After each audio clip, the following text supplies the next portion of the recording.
put together. It's not right. It's not like a straight recording that's just going to be aired. Oh, sorry. Okay, good.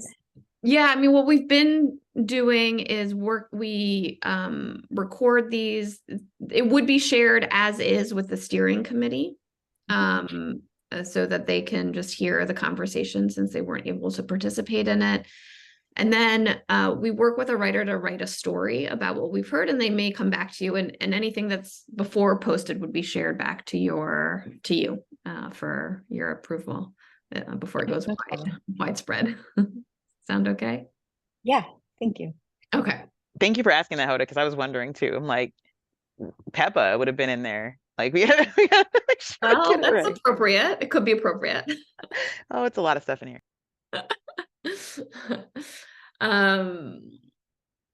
Okay, so before we get going, what is your familiarity with Nurture Connection? Curious. You heard of it before? Did Hoda just tell you to join? I've heard of it, and just like in relation to how we've been partnering. So as it's connected to that, I know I've been invited to talk at a few things where I think there's probably some overlap in the folks who attend those sessions. So I think that some of the people are probably already familiar with me. But yeah, so we've been brought into it through our partnership with Hoda and David. Yep. Okay, wonderful. Good. Then I'll spare you a lot of intro, but the Nurture Connection is really a network it's a growing network that's really trying to help advance the early relational health movement. And so we do things like give visibility to work that's already happening in the field. We're trying to learn and figure out what would be most supportive for those who are doing new work. I'd love to learn more about each of you. Could you please introduce yourselves? Maybe we can just do a round robin and let us know what sort of inspired you to do the work that you do. So I think we got some background noise. So before y'all get started. Oh, Bryn. There we go. I would love to. Ooh, I'll mute. There we go. Wonderful. Who would like to start? I can start. Hi, I'm Cynthia Hayes. Please forgive me for not turning on my camera. I'm sort of in between being vertical and horizontal. I want to spare you that. I haven't been feeling that well. But I'm so excited to be here. I am, among other things, I am a doula, and I have been following HealthConnect probably even before they became HealthConnect. So I'm really excited to be on the call today. And thank you so much. Good afternoon, everyone. I am Robina the doula with Black Mother Breastfeeding Association. I heard about HealthConnect One when I first took my doula training in 2018 with Black Mother Breastfeeding Association. And we just did a site visit, and we did amazing with the site visit. I was so happy to see everyone from HealthConnect One.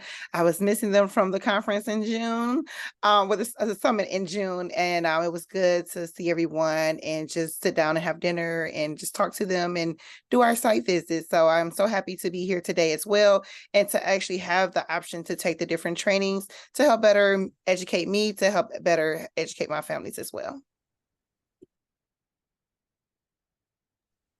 Hi, my name is Renee Perkins. I am a mom of 4, and Robina is my doula.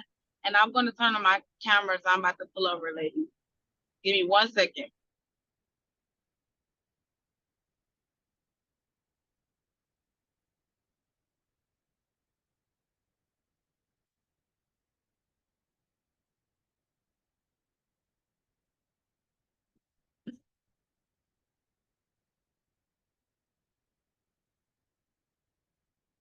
Someone else like to jump in just while I can jump in. So hi, everybody. I'm happy to be with all of you. I'm Dr. Twyla Dillian. I'm the president and CEO at HealthConnect One. My inspiration, you asked that question as well, so I'm happy to share it, for doing this work is my own community, right? And the many communities that look like and experience some of the same things that my community has experienced. So the connection also comes from the fact that I'm a supporter of doulas. I'm a doula client myself. I don't just come to this work as an outsider. I've had doulas myself for many births. I've got 4 kids, so for 3 out of 4. And I understand the importance of the connection to community because it's a shortcut to get to some more trust. And I recognize as well that early relational health is something that has kept us together, right, culturally within our respective Brown, Black, Indigenous communities. It's vitally important. So that inspires me. And I'll see if Renee's ready now. Congratulations on your award with Earth. Oh, thank you. I got an award yesterday. I got there after the ceremony because I spent 12 hours on a train. Another story for another day. Oh gosh. Well, congratulations. Renee, are you parked yet? No? Almost. All right. Maybe we can go to I somebody. can introduce myself while we're waiting. I'm Conan. I'm with HealthConnect One. And yeah, my background is in public health and reproductive justice. And so the birth equity work and everything to do with doulas is really relevant to all of that. And I'm happy to be on the call and hear what everyone has to say. Thanks for being here. Hi, I'm Huda. I'm a consultant with CSSP and had the joy of being able to work on this project and just learn so much from the doulas throughout and with HealthConnect One. I think what inspires me is the communities of color that have been implementing relational health for centuries and has been really the source of their resistance to all forms of oppression throughout time. I'm seeing it with my own people right now, and just in awe of the power of relationships and love, and just happy to be part of these circles. Thank you. Paula, did you go? No, I was going to go next. Thank you. So hi, everyone. My name is Paula Aguilera. I am the Director of Donor Engagement and Fundraising at HealthConnect One. And within this project, I have the honor and privilege to co-lead some of the cohort trainings, which was an amazing experience. I was able to be re-engaged with some of the doulas from previous trainings. And honestly, it's everyone on the call, and especially seeing doulas. Big shout out to Rabina, who really inspired me as well. So the passion that we have within our communities and well-being in healthcare. And I think this project is just, it shows the commitment that we have and the continuing work that we have to do, but it's just so fulfilling seeing everyone. So yeah, thank you for inviting us. Thanks for being here. And Bryn, are you here as a steering committee member? Or are you here as a part of this group? No, was I not supposed to be here? No. I'm happy you're here. I didn't know because you're integrated into so many things. So I just wanted to double check. No, I'm here as a steering committee member. No, please. I'm glad you're here. You can introduce yourself if you want. Okay. So I'm Bryn Fortune, and I am part of the steering committee. I am the person who oversees and facilitates our approach. It's a relational approach to how we're learning directly from families living inside of, I would say, a variety of communities of color, but also underrepresented voices such as fathers and underrepresented voices such as the Southern culture. So a variety of cultures. And then how we bring that collective voice through a group of parent leaders into really centering the voice of the people into how we co-design the work for early relational health. So I'm the person who facilitates and coordinates some of that. So I have to tell you, and I won't take much time, but I have a whole huge heart space. Hoda did a piece of work with my daughter, so I know her much more through my daughter, who I, of course, am close to and have a good relationship with. So I know the level of the amazing woman that Hoda is and the kind of quality of work she does. So I have a deep appreciation. But the other is that in 2001, I was trained as a doula through DONA.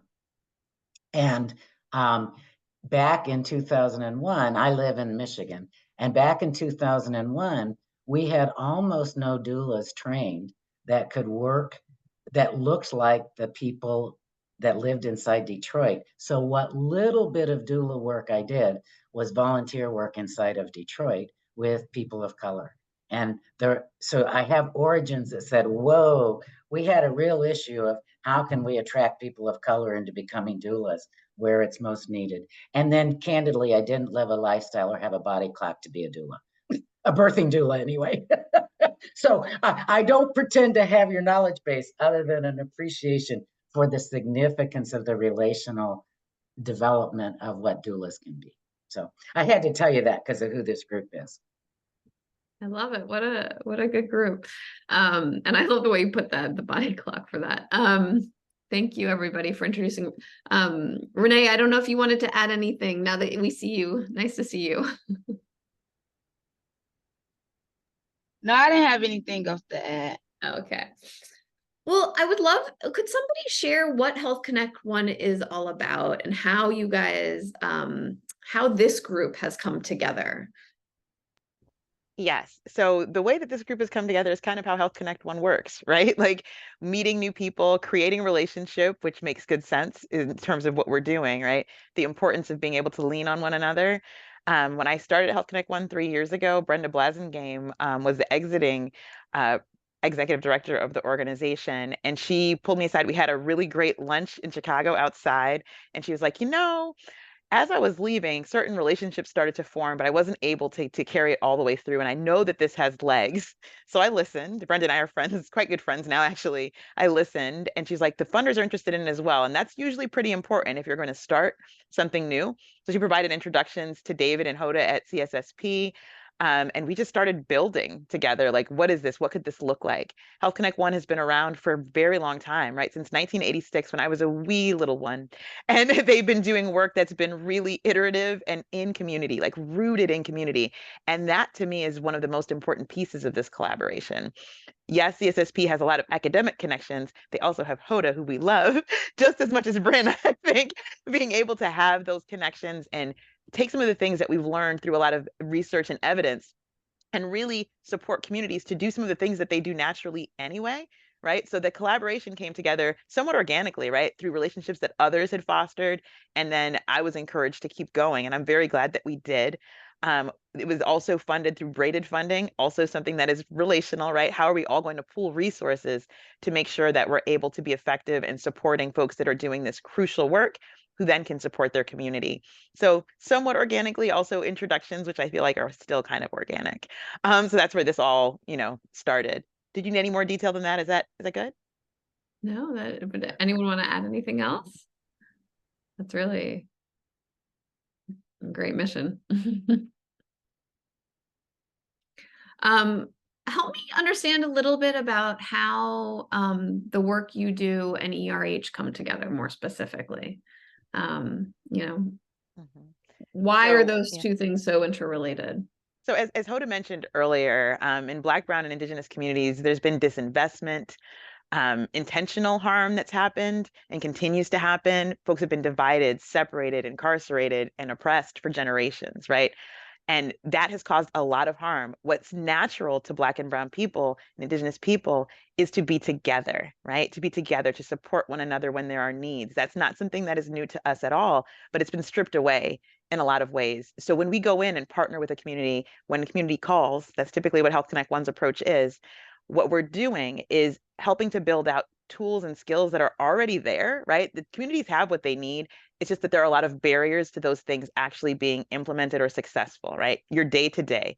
If you're working as a cashier, which most Black birthing people, that's the most common profession, is as a cashier, there's not a lot of time to sit and read a book or to express breast milk. Let's just be clear.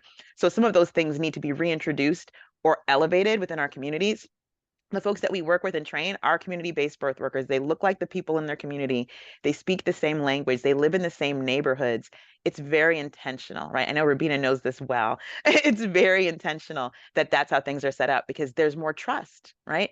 You don't have to explain a lot of things because you already know. right? There's trust. So when that trust is there, folks are going to be more prone to listen when you're giving them advice or modeling, which is something that is very common. Our birth workers have their own babies, right? I have my own babies, and I'm not even a birth worker. So we model. I have breastfed on so many calls, I can't tell you. We model closeness. We model attachment. We model early relational health. And then beyond that, the doulas have been doing this, right? Hoda said this. We've been doing this. Doulas have been doing this, but now they have language and new mechanisms, right, for being able to support the communities that they already love and are a part of. There's no more vested interest than turning around and seeing your community become more cohesive because you get started early, right? And that's really where this connection and this partnership comes from. The last piece I'll say, and you may have a question about this later, so I may be getting ahead of it, is that the way that the model really supports this is by meeting people where they are as well, right? So iterating and being bidirectional. When our trainers go in and train anyone on anything, we know we don't know everything. We hope you're going to teach us something new, right? So we're learning every time we go into a new community and support them and are providing tools that really are responsive to what that community's specific needs are. So that's the connection. And I know it well because this is what we live. We eat and breathe this all the time. But yeah, definitely, I think that those are the connections. I think Twyla just articulated it so well. And what CSSP does and through Nurture Connection was sort of bring the science and the neuroscience together to say that all of these are very important people in these communities that are lifting each other up are part of the early relational health workforce, whether they're birth workers or community health workers or grandmas or aunties or neighbors or care providers. They are the ERH workforce. And so really asking them, what do they need in terms of support to continue this work, bringing to light sort of the big picture of just how much their roles are impacting the lifelong trajectories of those children from a neuroscience standpoint, from a socio-ecological model type standpoint, and providing the support that they need so that they could fill their cups and continue to nurture while also being nurtured. So I think it was just a very exciting partnership to sort of see all that come together and then kind of stepping out of the way and letting them do the good work. Well, Robina or perhaps Cynthia, I'm curious from your perspective, what have you what's your relationship to the broader initiative? How has that supported you in your day-to-day work, or how do you connect to that work? I can go. Well, being a community-based doula, being from the community, I am able to help my moms and families, especially if they're going through something that I've been through. So I maybe have the resources already. They do call me the resource queen. If I don't have them, I'm gonna get the resources for them. But maybe already having the resources, maybe sharing my experience with them to kind of help better what they're going through, telling them how I was able to deal with it, or giving them tips and key tips to how to deal with different situations. Having that training, being able to take it and educate my families and making sure that we start at the soil, because I like the method that we use as a tree. And the part of the tree starting at the soil, it may be trauma, it may be stress, it may be some things going on in the soil that we need to dig through and work through to make it better. So when the tree branches start to growing, mom starts to giving birth and having babies, we won't pass that down like generational curses, or we won't pass that trauma down. So with Renee, her mom had passed away sadly, and I was able to relate to that. My mom passed away when I was 5 months pregnant in 2017. I completely shut down. I thank God for my siblings. They were able to do everything, and they're younger than me. I felt bad, but at that time I had completely shut down, and I never ever want anyone else to experience that. So I met Renee in 2017 at Black Mother Breastfeeding Club. Our babies are the same age. They were able to grow together. They went to preschool together, not knowing that they were going to be in the same preschool, which was a blessing. My baby had a familiar friend, a familiar face. And to this day, he loves her daughter. Oh my, all her children, they're like family to us. They really are. Renee has had more children since then, and she's been able to still come to our breastfeeding club. And just to be able to have that bond, that sisterhood, to be there to support each other. We talk all the time, even if we see each other in the community, because our children are still involved in the same community programs after school, which is amazing. And they play well together, and we get to talk. You know, if it's not about breastfeeding, it's about sisterhood, or how's your day going? What's going on? So taking this training, thinking about how some people have past trauma, how people are going through different stress. When my mom passed away and I was 5 months pregnant, I wasn't working. So I did have stress. I did have trauma, so I was dealing with that on my own, and to be able to help someone see the points that may be triggers or see different things that they're going through, I'm able to help them go through that and work through that, I think has been a blessing to really have that training and to be able to help my mom and families go through different things that they're dealing with and be able to have a better outcome. Amazing. How have you noticed changes in acceptance of doulas or sort of promotion of working with doulas over the years? And you say, Twyla, that the HealthConnect has been all around for a long time, so I'm sure that the organization itself has seen quite the journey, or gone through quite the journey. Describe that a little bit for us. Sort of Yes. what has changed over time. So I think that there's more awareness, right? And it hasn't necessarily come from our communities, unfortunately. Some of the awareness has come from more affluent communities who recognize that obviously in the US, unfortunately, our outcomes for maternal child health aren't anywhere near where they should be. We tout ourselves as leaders in so many ways, but I think everyone on this call is aware of the fact that we rank pretty low in terms of high income countries. So that's not a good thing. And more affluent folks, usually white folks, have had more access, right, to doulas. So it's become popularized, I think, really, unfortunately, from that space. Doulas have been around, like, we all know, since the dawn of time. Since someone's been pushing out a baby, someone's been there to help, right? And maybe they know a little bit more and can help you get into a more comfortable position, so on and so forth. But the acceptance and the need in our communities is even greater, right? The fact that our birth outcomes are the worst among a country where it's already pretty bad is pretty terrifying. I know a lot of Black and brown women who are like, I don't know if I'm even going to have children, right? So the fact that we know and have seen that birth outcomes are improved dramatically with the support of doulas, especially in our communities, and breastfeeding outcomes are improved with the support of doulas, that really makes a case for why there should be more of them. The challenge is that within a lot of our communities, as I've described and as Hoda's described, that disinvestment, lack of resources makes it difficult to be able to pay someone to provide that support. So where we are now is that a lot of philanthropic organizations have funded places like HealthConnect One and doula organizations, as well as now Medicaid is covering doula services in a lot of places, not at a rate that allows you to have a sustainable wage, but that's another story for another day. I'm working on it. So that's definitely a problem. But also private insurance is covering, right? It doesn't necessarily matter how much money you make as a Black woman or as an Indigenous woman in this country in terms of what your birth outcomes are going to look like. In fact, if you make more money and have more education, that puts you at even more risk, right? So we definitely know that there's a need within Medicaid, within private insurance, that doulas are covered. There's also a huge need, something else that HealthConnect One is working on, for awareness of how doulas can support folks in our communities, because many people don't know. And that doesn't come from just like a lack of awareness. It's the time to actually gain access to the information and to know that you too can have a doula. It's not something that's just afforded to the wealthy. So a lot's going on. Socialization of doulas has become greater, but not in all the places and spaces where we'd like to see it. So hopefully we'll get some funding to help to improve that as well. Wonderful. Yeah, I mean, it does seem like there's a lot more conversation around doulas, different kinds of doulas. I think the focus has often been on birthing doulas, but do you support more than that? I assume you do. Absolutely. So Yeah. our doulas work with folks from prenatal all the way through to postpartum, and they try to extend the role of the doula so that they're able to spend more time, right? BIMPA is one of our gold star sites. They are an accredited site. They are an incredible long-term partner. I saw Kadada yesterday and gave her a big hug. So it's definitely something that we want to have more touch points, right, with families, because doulas do provide support that is helping to keep people healthy long after the baby's born, right?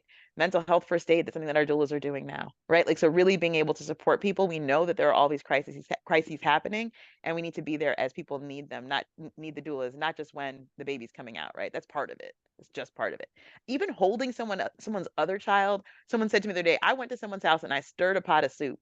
And when I tell you that was the help that mom needed on that day, like, there are so many things that folks are able to support with and support some of that physical comfort measures and socio-emotional health. It's a great profession. I love doulas, as you can see. I want one for everything, to be honest. Well, right. Yeah. I'm curious from within community, what is the reception? Sort of what do you hear in terms of acceptance of doulas? Where is there hesitance? what have you been hearing or what have you experienced? I'm going to say one more thing and I'm going to kick it to Robina Yeah. and Renee, because I know that they have different insights than I do. I think in terms of resistance, something that we're definitely working on is within hospital systems. Because when you have an entirely new, it's not new, let's just be clear. But when you have a new workforce that's entering a space that they didn't exist in this large a number previously, that can lead to hiccups. So they need to be trained. They always want the doulas to be trained, but they need to be trained on how to best receive the support that only improves their outcomes. Let me be clear. Reduces C-section. How much does it cost when someone has a C-section? It's a lot of money. I have numbers, but I don't have them on top of my head. NICU admissions are reduced. Like so many things that cost a ton of money, right? And hospitals care about that are reduced. So they need to work better with these doulas. So I'm going to pause because I know Robina and Renee have insights that are more specific to what their own experiences have been in terms of uptake and acceptance of doulas. And I'm so curious. I definitely want to hear. Absolutely. I talk about this a lot, especially if I'm in a room with the hospital staff or members from the hospital. Once before, when I first started as a doula, I was told to sit in the lobby and wait while my mother was in labor. And I didn't want to cut up too bad. I like to be professional and cut up professionally. But it was unacceptable. I mean, I called everybody I could think of to get me in that room, and they were just not budging. They were not doing it. So I waited, patiently waited till they allowed me to go up. And I was there to help mom breastfeed, but I was not able to coach mom during labor and delivery. And then I knew at that point, I was like, I got to go harder. I got to go. This can never happen again. This is defeat the purpose of mom having a doula if I'm not there to coach her through her labor and delivery.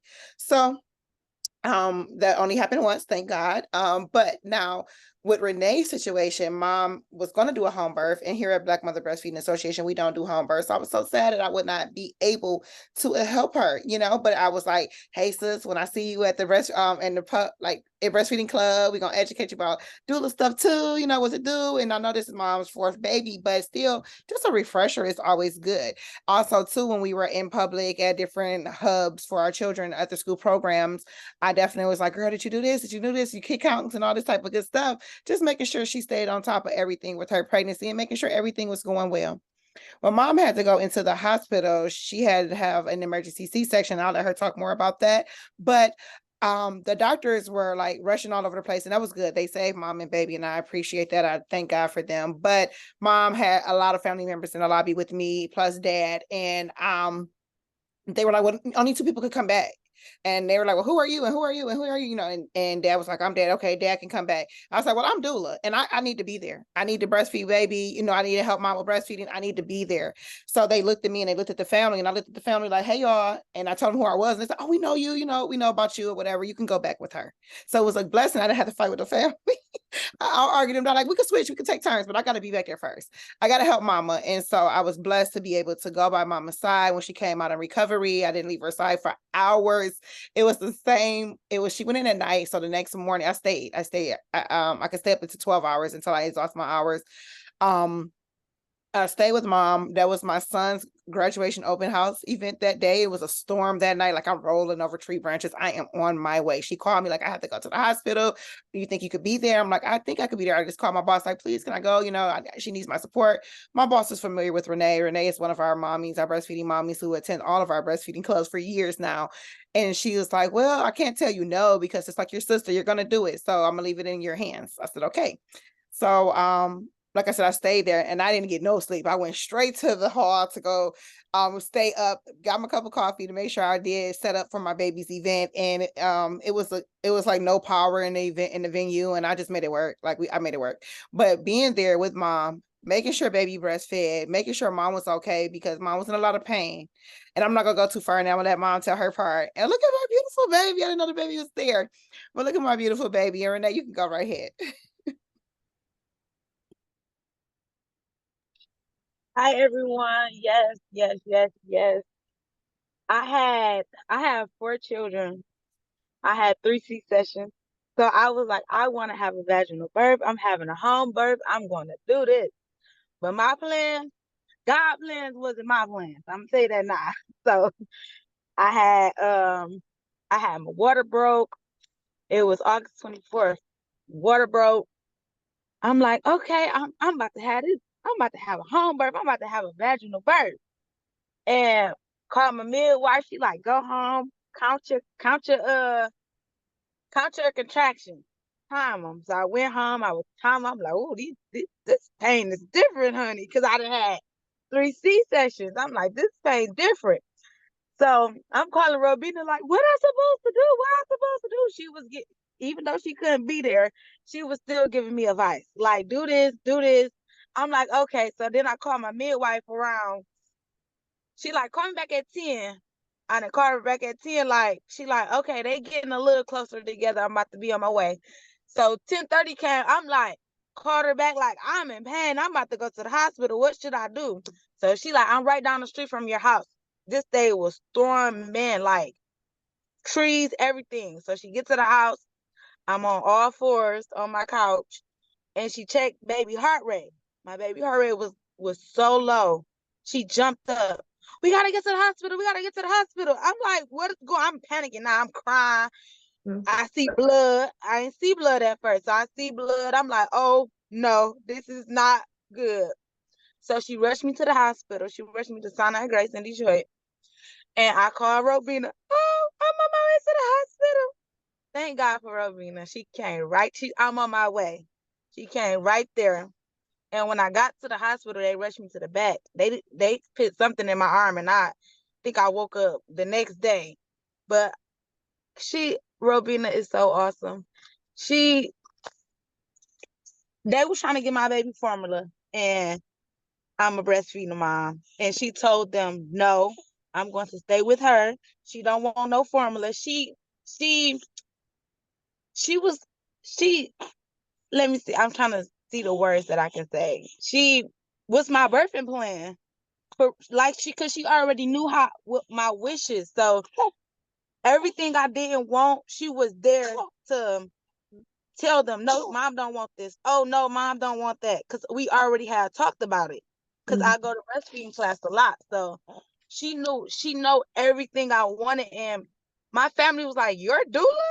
She was on top of everything. Like, no, don't give that baby no formula. I was so out of there when I woke up. Robina stayed. I think she left like 7 o'clock in the morning, but she was talking to my baby like, you're going to have to latch onto the breast. She was talking to her. No, she's talking to you, boo-boo. She was talking to her. She was like, you're going to have to latch on the breast because she wouldn't latch at first. She wound up latching. Robina let her. Well, she didn't make her, but she got her to latch on the breast before she left. And after that, we've been good. We've been good, mama. We've been good. So, yes, a doula is very important. And I just thank Robina. I just thank Robina for being there for me, because it probably would have went more. I probably really would have been upset if she wasn't there to advocate for me, because I was so out of it. I wasn't even able to advocate. I wasn't even when I did come to it, I wasn't even able to hold my baby. So I just thank God for her. She definitely was a blessing.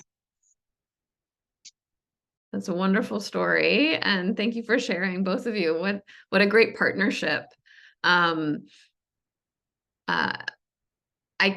I can feel how having somebody by your side, advocating on your behalf when you're not entirely able to do that for yourself, because I don't know, for anyone who's birthed a child, your mind's not on that in that moment. But anyway, it's palpable, and I can imagine that you hear those stories quite often, and you experience that quite often. In the work that we're doing to try to get more people to understand the power and importance of early relational health and how it's so foundational to our work, we're talking to folks to try and understand what is helping us accelerate understanding of that and accelerate action towards growing the workforce, getting more people to accept these evidence-based practices, like what you do every day. What do you think would help you be able to do more of what you do, or more better? Does my question make sense? think your question makes a lot of sense. And one thing that I would say, I came from the healthcare field. I used to work in nursing as a nurse practitioner. And I think something that's very different about the early relational health movement is that it's about recognizing where the skill is and where the ancestral wisdom is, and being okay with not being the institution to so-called teach this new science, because it's not a new science. And so it's the ability to hold back and acknowledge that these skills and that these important people have existed in communities and have been doing this work for a long time. And so not getting in the way and trying to claim ownership of something that is inherent in human conditions and in communities. Love that. I don't know if I can say it any better than Hoda. Like I spent a lot of time with the folks that we work with, right? So I've spent a lot of time recently with some folks in the Indigenous communities, particularly some folks from Alaska and New Mexico, Washington State. And a lot of the conversation has been around the same thing that we experience as Black people, this connectedness that has helped us to survive, right? Like it really is about our survival. I don't think that's different in any Black or Brown community. Like there's definitely that need, human need. All humans have the need for connection, but I think specifically in communities that have been oppressed for so long, it's even more important, right? Because when you don't have that, it's much easier to be subjugated to all kinds of harm, right? So we're building stronger communities, literally one little family as they're starting out at a time. So yeah, I definitely think that, the recognition that this isn't new and that we're going to learn in every community we go into, that's something that will definitely help to accelerate. The minute we say in a top-down way, well, you should do it this way, I think a lot of models that have been instituted in our communities do that, and they're more carceral in nature as opposed to collaborative in nature, and that causes more harm, right? So this is really coming in more humbly and celebrating is important. Brenda on my team always says we need to celebrate more, celebrating the beauty and the joy that exists in our communities and helping to increase that, as opposed to coming in with a deficit lens and saying, oh, well, all of this is wrong and that's wrong and it's other things wrong. There's a lot of things wrong in the world. Like we know this very well right now. There's a lot of things that are wrong in the world. What can we do to uplift the what is good and the beauty and the connections that we have with one another? But I know Hoda nailed it. I'm just adding. I would love to add one more thing. I think something that I learned and have just been awe of witnessing in this project, and I would love for Paula to speak to a little bit, and maybe Cynthia and Rubina as well. But it's also, I think, about creating spaces for those healers to be together and healing and experiencing that together. And Paula, as one of the trainers, as the trainer, did a beautiful job in facilitating that. And so I would love to for her to share a little bit about what it was like to facilitate that type of healing space, and maybe for Cynthia and Rubina just speak to as well, like the power of being together for your own refilling of your own cup and healing. Yeah, thank you, Hoda. I think that was probably one of the most memorable experience out of all the trainings that I've co-led or supported and facilitating, is that one of the things that we always say is that everyone in the room is the expert of their own life. And when you're having conversations with a diverse group of either people that have been a doula for decades or just coming into this work, they're learning from one another. And that's where the richness is. I feel like the community empowerment there is so transformative right then and there, and allowing for those conversations to flow was amazing. I will say that I think what we've learned too through this, and what we've known, is that when communities are actively involved in the designing or implementation of programs, the impact is more profound and sustainable. And we really want to make sure, kind of like what you said, having everyone's voice being heard and making sure that there are people representing the communities that we're working with, that they're also being the ones leading some of these conversations. So I don't know, I hope I know I went a little bit in roundabouts, but I hope that kind of, I don't know if anybody else wants to mention, especially that have been part of the trainings, anything that they've also learned or that they took away from, because yeah, that was truly amazing being part of that.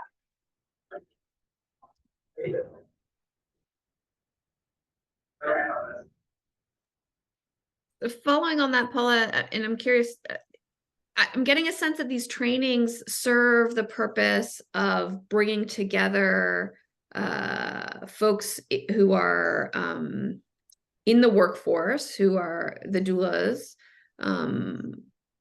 helping sort of build skills, but also maybe is it contributing to the healing that you're referring to, Twyla?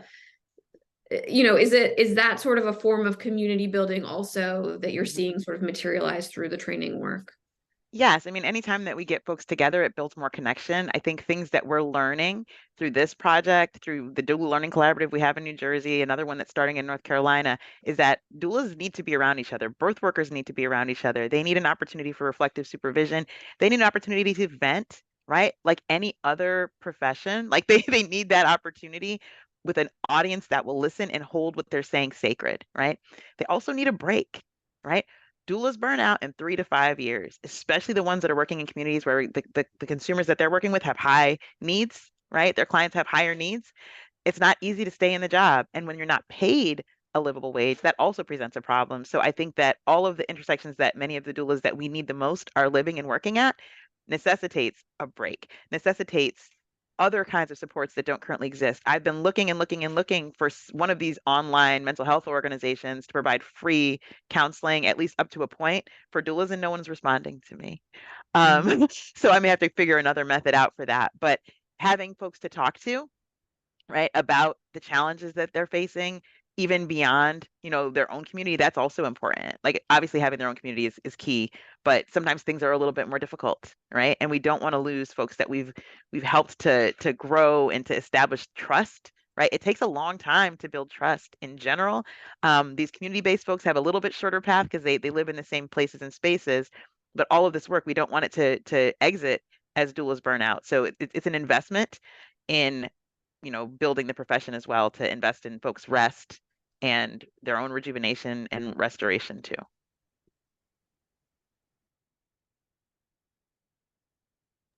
Before I commented, I wanted to give Cynthia a chance. I know I just been running with it.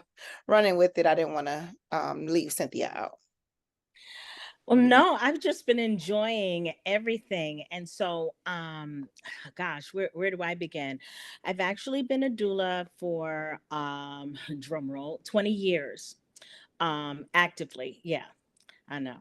Crazy, crazy. Like Jenny Joseph says, once you've been bitten by the birth bug, and I've felt burnout, and I've tried to retreat, and then I just keep coming back like in a new form, right? And so I haven't, for the past couple of years in the state of Connecticut, we have been organizing and changing legislation and policy. And so I've been a project director for a lot of different programs and advocacy teams, and working with funders and national and local organizations and all of those things. And so we're trying to build up the leadership as we continue to move forward with helping to establish the profession here. And I'm so proud to say that those conversations are being doula led and by Black doulas primarily, and grassroots organizations. And so, but I have to go back. So when I was a doula and it was for people who could afford to have me, that's when I, on PBS, these, I don't know how many years ago, very early in my career, where I was stopped by hearing the word doula on the TV, and it was a doula story. I stood there transfixed, not even realizing, like, or not even, maybe I didn't even though I questioned, like, wow, this would be great to bring to my own community, right? And just not even be able to figure out how or what that would look like. There it was, the answer right there in front of me. When I tell you, it was like a paradigm shift happened for me, even on that day, as I stood there crying, looking and seeing. And so then, fast forward, I don't even know how many years we've been able to really bring, and I've been able to speak with, gosh, I can't even remember this, how long ago it was. It was Miss McKinley, who was probably the CEO at that time. I mean, she was just she was so helpful to me. She would take my calls because we had no money. She would take my calls and I would speak to her, but just trying to me, and then since then I've had other formal training with a Black and grassroots organization for further training, and then other training, other formalized training as well. But it wasn't until we started to convene together and speak together. And now within my community, I found this tribe of women who wanted to do this type of work. And it's so funny that not funny, but I guess I'm still making connections, just mentally and maybe even spiritually, about how all of this, and I keep saying this to everyone that we meet with, that this is not new work. The way that we're organizing might look differently. This is not new work. And this is why it resonated. And I just went hard in trying to, you know, do what I can with my all of my background and all of my experience to bring this to our community. And this is why I had to get on this call today, because I just don't get a chance to do this that often. And I vowed that I would even take a trip to Chicago myself if I had to meet with all of you. But I can't even add to anything that you've said. Because everything that you all have said, and especially, with Robina talking about her experience and everything, it's just, it's so true. Not that you need to validate it, but it is so true. And it's been our experience here. And I think we've said it too on the call, that there are many other programs and interest in the work that we have been doing for all of this time. But there's that, and I'm just learning about early relational health. And I've only been involved with this steering committee for just a few months, and just to hear these new concepts and just being able to relate it. And I think you said it, Twyla, is that, we don't want to, my intention is not to turn around and even to tell the community where I came from, here's what you need, this is what we're going to give you, but to just say, hey, look, here's a way that we can work. Please tell us what you need, and coming from that viewpoint. So this is wonderful. Thank you so much. And I'll just quickly input, taking a training, working with other doula organizations across the states. One thing that stuck with me the most, is that one organization said that I think that every family should have a dining room table or a coffee table, or no, a kitchen table or a dining room table. And I never thought that a family may not have that. And when she broke it down and she explained why, and I was like, whoa, I'm gonna talk more at the dining room table with my own children, and also in seeing where families need. And it's always like, meet the families where they're at, but also seeing what do they need to succeed, to have a great life and to raise their children the way that they want to. A lot of families don't have everything that they need. And just hearing that stuck in my head.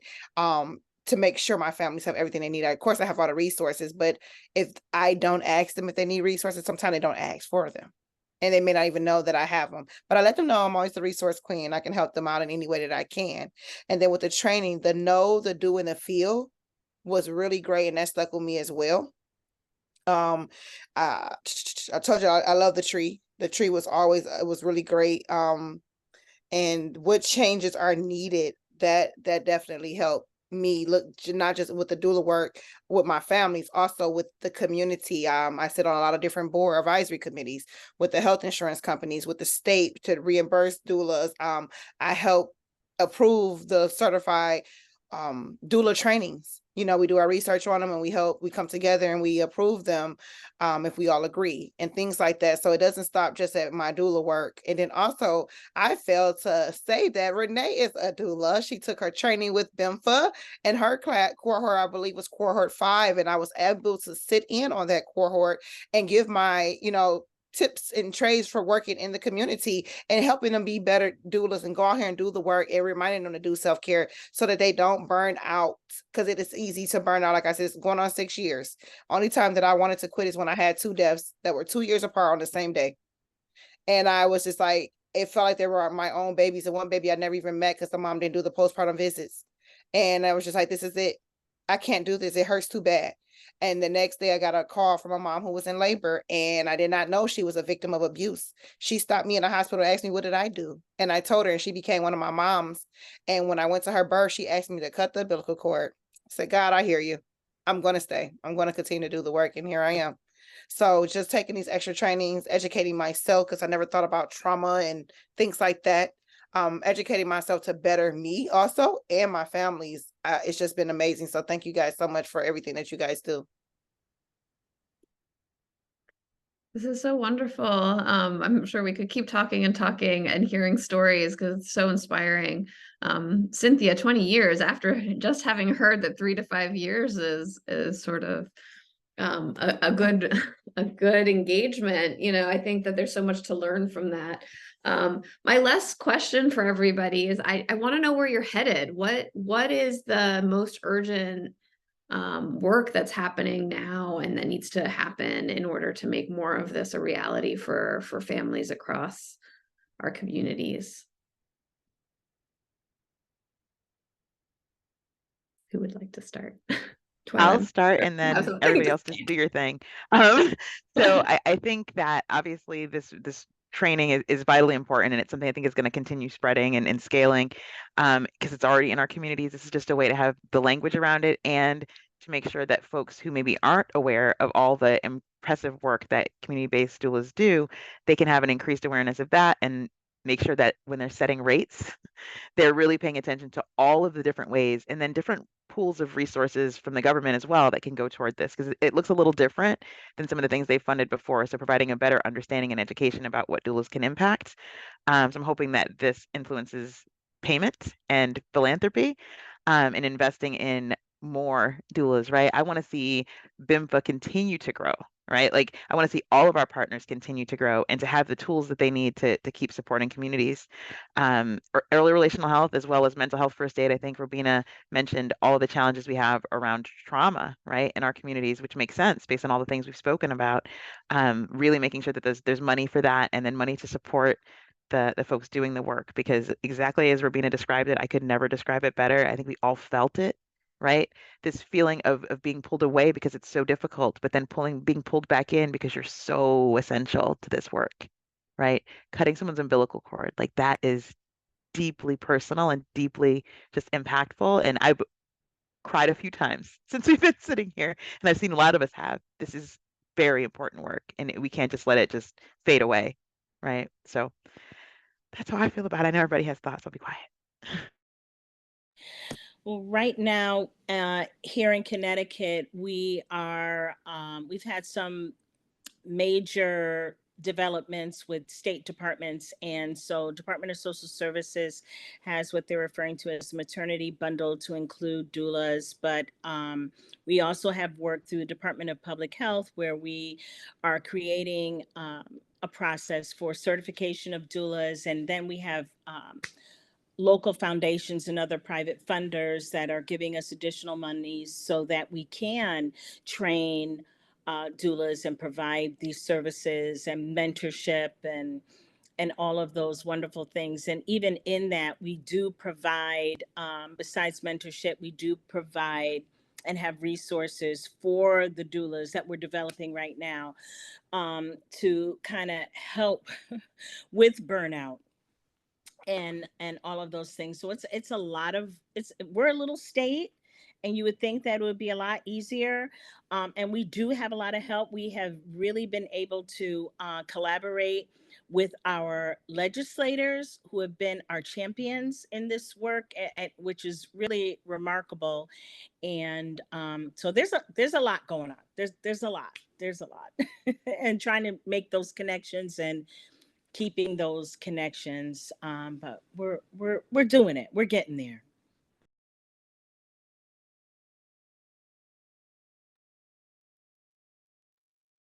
Are we running out of time? We have 1 minute left, but I'd love to hear from you or anyone else who wants to have the last word around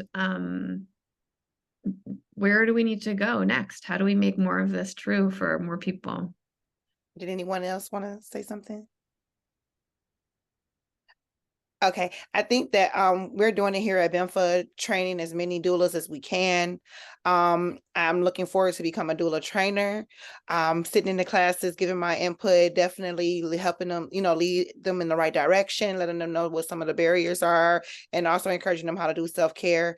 Just getting out here doing more of the footwork, sitting on different panels, letting our voices be heard, maybe doing more webinars. I just did a webinar with the state today with my boss and my coworker, which was amazing. Got a lot of great feedback. Getting our voices out there, letting everyone hear what we're doing, how we can help, and how they can help as well.